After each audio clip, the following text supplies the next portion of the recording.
அம்பானி நானாகிறேன்.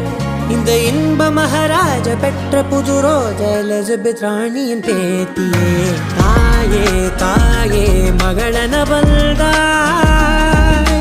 தந்தை சிந்தை நலமுறவள்தாய்.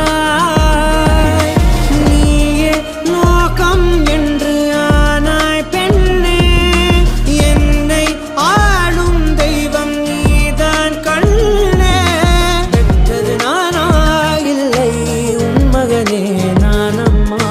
தாயே தாயே மகளனவள்தாய்,